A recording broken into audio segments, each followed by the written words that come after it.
Well, thank you. Thank you. Can you hear me? You got me? Okay. Uh, Let me first of all thank Admiral Tyson, all the rest of the leadership, and all of you sailors of the Princetons, sailors of the Spruans, for being here, for allowing me on your spectacular vessels, and above all, for what you do for our country. Keep our people safe and make a better world for our children. That's the noblest thing you can be doing with your life. And I'm so proud of you. And I'm so proud to be a part of this wonderful institution, which, as Admiral Tyson said, is the finest fighting force the world has ever known. And there are three things that make it great. The most important is you. We have the best people.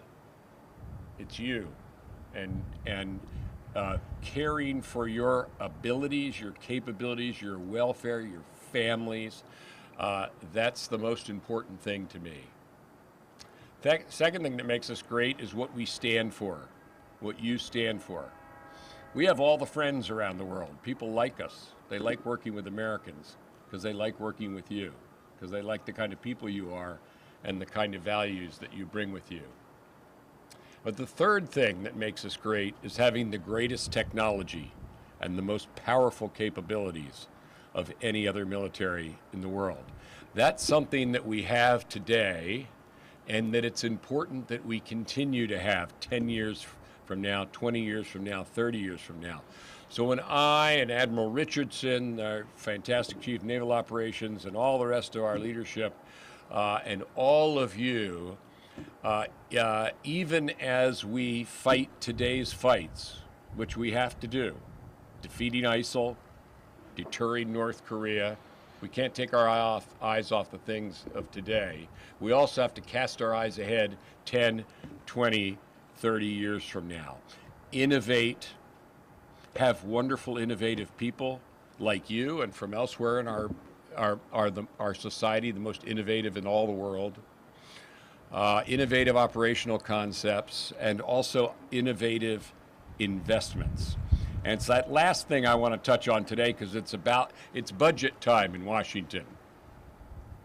And so the fiscal year 2017 budget is about to come out, and the president will give that to Congress. You know how the system works, but we try to, Congress makes the final decisions, let's be clear about that. But we try to tell them what in our judgment, and we work hard on this, is the best use of the taxpayers' money to defend our country. And a very substantial amount of that is for the United States Navy, and there's a reason for that, and that is because of the centrality of the Navy to our strategy. And you, right now, right here, are at a critical time and a critical place. You're in the Navy, you're in the Pacific, and you're aboard two of the most formidable ships in the entire world. And two of the ones that are going to receive the lion's share of the new investments that we'll be making is in the kind of capabilities aboard your ships that represent the lethality, the potency, the power of your ships. What I want to do is describe some of the investments. They're under the category, I'm sure you've heard this phrase, of distributed lethality. Lethality is the key word here. One way, for example, I got a chance to look at some VLS cells today, and we have a spectacular 8,000 of such VLS tubes in our magnificent fleet. And we're looking for ways, and we've found ways, and we're investing in ways to make the weapons in those VLS tubes more lethal, as well as making our ships harder to find themselves and harder to attack themselves. The phrase I like from your Chief of Naval Operations is always to ensure that if it floats, it fights. And that's a very important part of our budget. Let me give you some of the highlights here. I'll start not with Crudez fleet, but with some of the new investments we're making as we build the overall number of ships in the Navy up to 308 from about 280 today. So we're increasing the ship number. But the important thing I want to emphasize today is the capabilities and lethality of those ships. I'll start with the submarines rather than the crudes, but we're going to buy 9 new Virginia-class attack submarines over the next 5 years, including one more with a Virginia payload module. That is one more than we planned to. We're adding to our investments one more extra Virginia payload module, which gives those vessels triple the strike capacity in their vertical launch tubes. We're also investing $600 million over the next 5 years in variable size and variable payload unmanned undersea vehicles, a new capability you'll be seeing a lot more of. Okay, destroyers, Aegis, 10 new warships in our plan, giving us more of those which are the most lethal and capable warship ever built. Also modernizes the combat systems on 12 of them that exist. Aviation. Next, we're increasing our buy of fighters, more than we planned, by dozens over the next 5 years. 13 more Joint Strike Fighters than we had planned, 16 more F-18 Super Hornets than we'd planned, so those buys are all getting much bigger to give the Navy and the Marine Corps enough both 4th and 5th generation aircraft for today's fights and also for tomorrow's fights. Now, I've been talking about platforms here, but one of the things I was emphasizing yesterday when I was at China Lake is it's not just the platforms, it's in the traditional domains. We have new domains to master: cyber, space, electronic warfare, and of course it's critical that all of these ships have be as lethal as possible, have the best possible weapons. Let me say something about our investments in munitions. And the first, I'm going to tell you something that we've never acknowledged before. But it's time. But it's a powerful new capability that builds upon something we already have. And it goes like this. Yesterday I was talking about Tomahawks. I was talking about long-range anti-ship missile. I want to talk to you today about the SM-6, with which we are going to create a brand new capability. Now, you know the SM-6, you launch it from surface ships.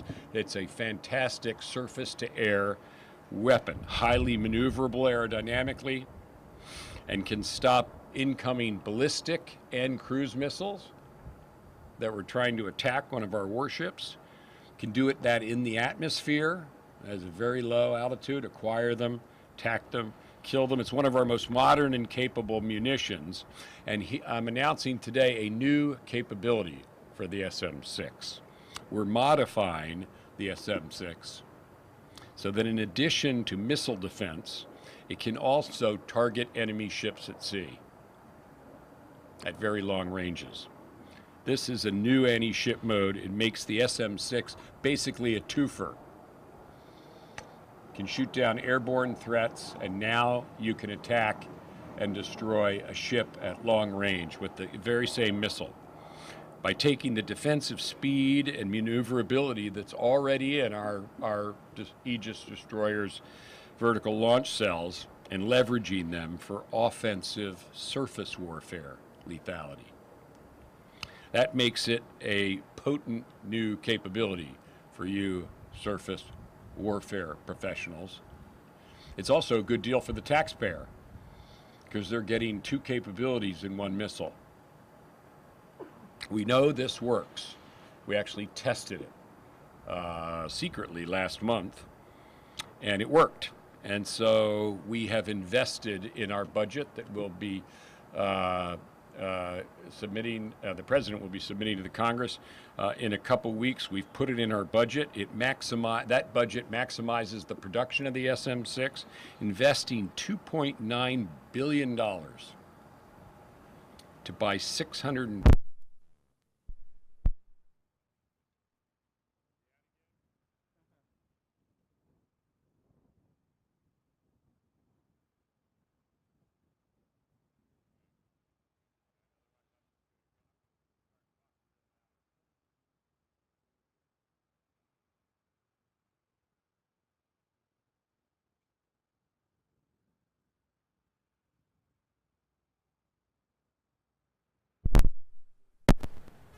Okay. Sounds better. It's always the little things that get you. All right, well, let's try this. I think we got it.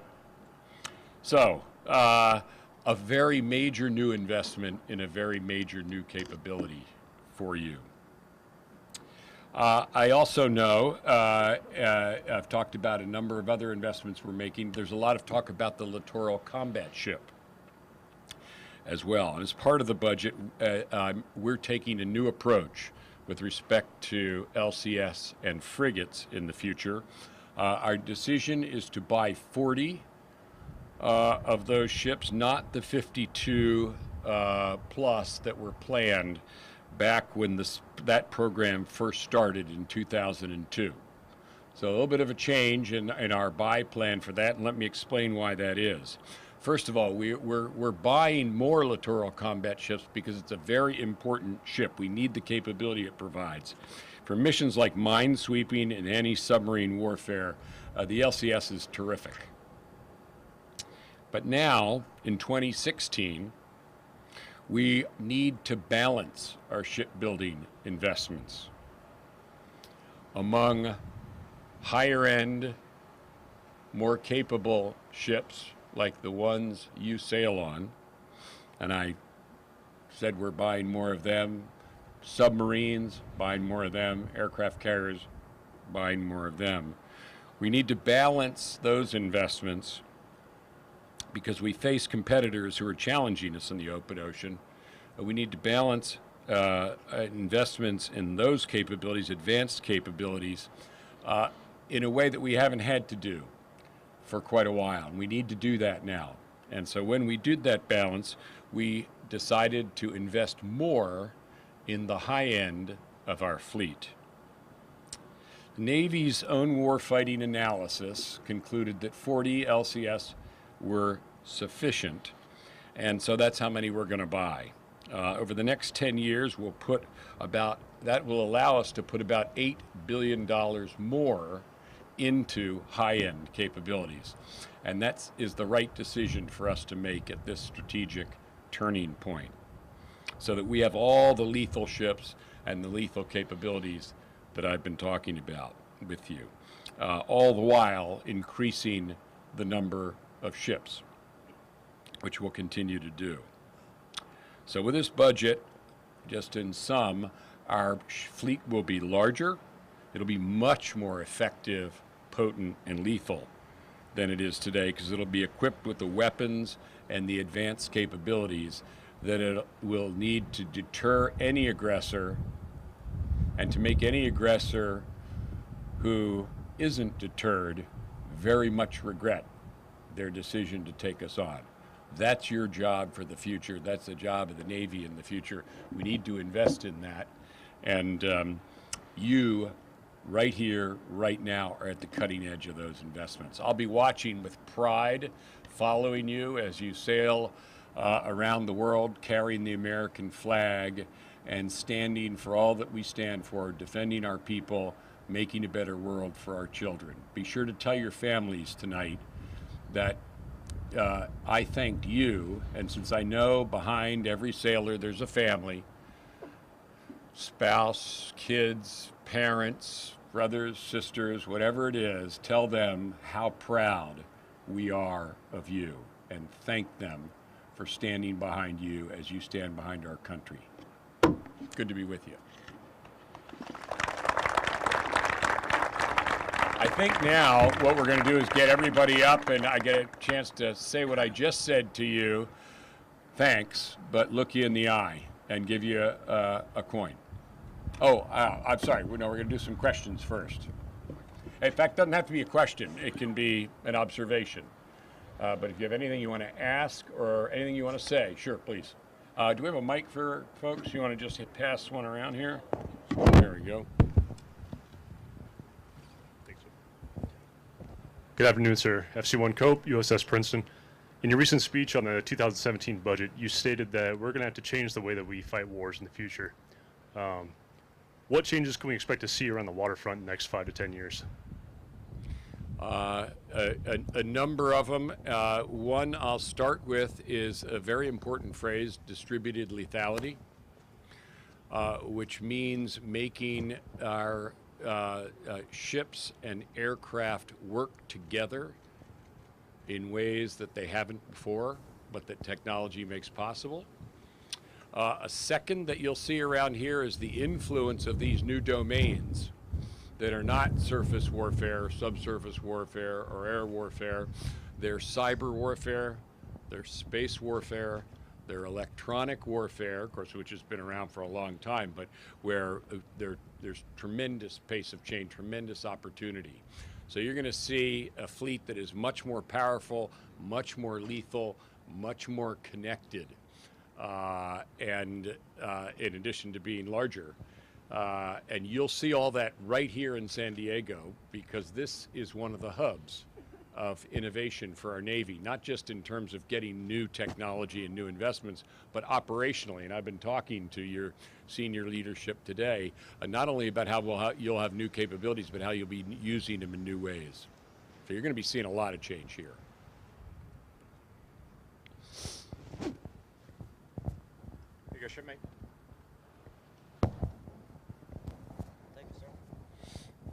Good afternoon, sir. This is Q1 Pham from USS Princeton. I have a few questions about the question of China powered military in Southeast Asia. As U.S. Navy, do we have any plans for this question? And will the neighbor country of Southeast Asia and the United Nations respond to this question? Very, very good question. And this is about China's action, I take it, in making excessive claims in the South China Sea. Let me take the last part of your question first. Are people reacting? They certainly are. It's causing a tremendous concern. You mentioned Southeast Asia, but it's actually throughout East Asia. And this is having the effect, which I don't think will be in China's interests in the long run, of isolating China. It's a self-isolating kind of behavior. I have to say, though, that China is not the only state in that region that makes unfounded claims. So to get to your other point, the United Nations and so forth, are there international law questions here that need to be addressed? You know, we're not the people who do that, but that's a very important question. These are international claims that go back many years. The United States doesn't take a position on who gets what. Our position is that these claims shouldn't be pressed with the use of force. And to get to the first part of your question, nothing that anybody does there is going to change our operations. We're going to fly and sail and operate where international law permits, no matter what. And are we going to react to new threats in East Asia, including the competitive aspect of Chinese behavior? Absolutely right. Are the investments I'm talking about today oriented towards making sure that we stay ahead of that possibility? You're darn right it does. And I should mention also other high-end antagonists or potential antagonists, of whom you have to count Russia among them, in some ways Iran in the naval domain. So these are countries, no one of which we wish to be in a conflict with. But they need to know that in a conflict with the United States, we'll bring to bear a Navy that no other country can withstand.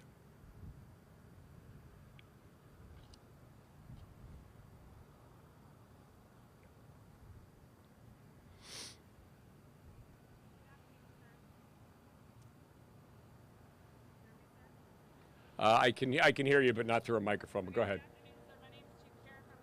Bruins. There have been multiple policy changes across the services regarding gender neutrality, and your announcement lifting the gender-based restrictions, which opened up the talent pool for so many different aspects of our force. But our Navy is changing its uniforms to remove female uniform items, and also the services have initiated reviews of rating names and MOSs to remove the word man from those. I was just curious what your vision is in regards to gender neutrality and what we can look forward to in the future. Well, it starts with a very simple thing, which is we have an all-volunteer military, which means that we have to reach into our population and select the very best, the very most qualified, the ones that can meet our most exacting standards to be in our military. So looking ahead as the Secretary of Defense and all the rest of the senior leadership, we need the very best people, which means that we need to be able to reach into the entirety of the American population to try to attract and retain talented people. Women make up half of the American population. And so we have to be able to reach into that part of the population in order to have the very best.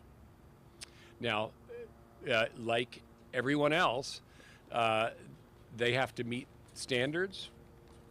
I laid out several principles when I announced that we were going to open up all specialties to women.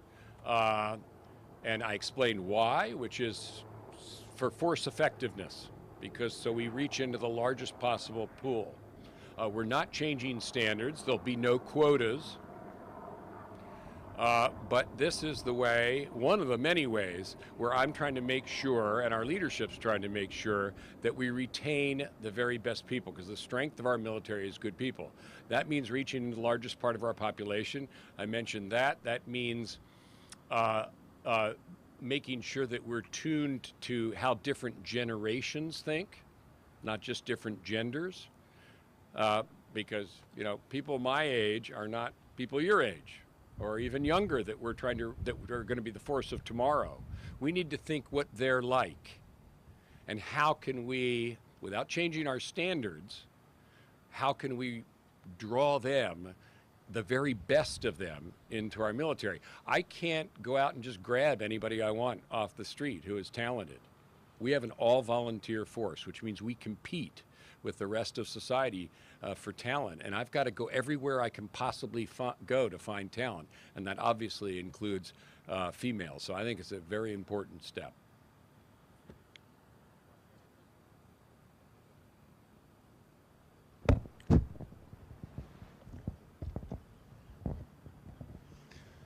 Good afternoon, sir. I'm Jim 2 Jones from USS Bruins. As we both all know, we're having presidential debates. We're about to elect a new president. My question is, across both sides of the aisle, we have candidates saying that we should have a powerful military, but at the same time, we should not be the world's police. And obviously, there are a lot of threats out there, and a lot of countries treating their own people inhumanely. So my question is, to what degree do we step in? And do you believe that currently we are the world's police? And whether or not we are, should we be? Okay. Well, let me answer the question about our strategy. I'm not going to say anything about the election campaign, and I want to tell you why. We have a tradition in our country of nonpartisanship in our defense establishment. So I will have nothing to do with and make no comment on presidential campaigns over the next year, nor will any of the leadership of the Department of Defense. That's a matter of principle for us. So let me take the second part of your question, if I may, and respectfully decline to answer the first part. What is our role in the world? Well, we are the leading power. People look to us. They look to us because, as I said, of what we stand for. They look to us because many of them are our allies and security partners. But we can't and don't do everything ourselves. We work with others, and that's very important. So here we are in the Pacific, and yes, we're indispensable to the security that has made Asia peaceful for 70 years. But we have powerful allies in Japan, powerful allies in South Korea. The Philippines are growing in military, increasing ties to India, to Vietnam, old, wonderful ally in Australia, and I could keep going around the world. The United States has lots of friends now. That's another source of strength for us. So if we lead them, they amplify our power. But look around you. This is a wonderful society. It has to be defended. In today's world, we have to defend ourselves. We have to defend our people, and you can't do that all at home. And fortunately, we don't do it all alone. There are other countries that have to go it alone because of their behavior that makes them unattractive to other people, but we do have friends. So there's a lot to do, no question about it. I mentioned all the way from ISIL to North Korea, Russia, China, and so forth. Those are grave responsibilities, but this is a great country. We're capable of doing it. We can afford it. That's very important. We can afford to do this. I'm extremely proud of the role we play in the world. I think we not only defend our people, we make a better world. But we shouldn't have to do it alone, and in fact, we don't do it alone. We have lots of friends. Applause to you. So great to be with you. Okay, do I get now to say hi to everybody? All right, come on up. Where are we going to start?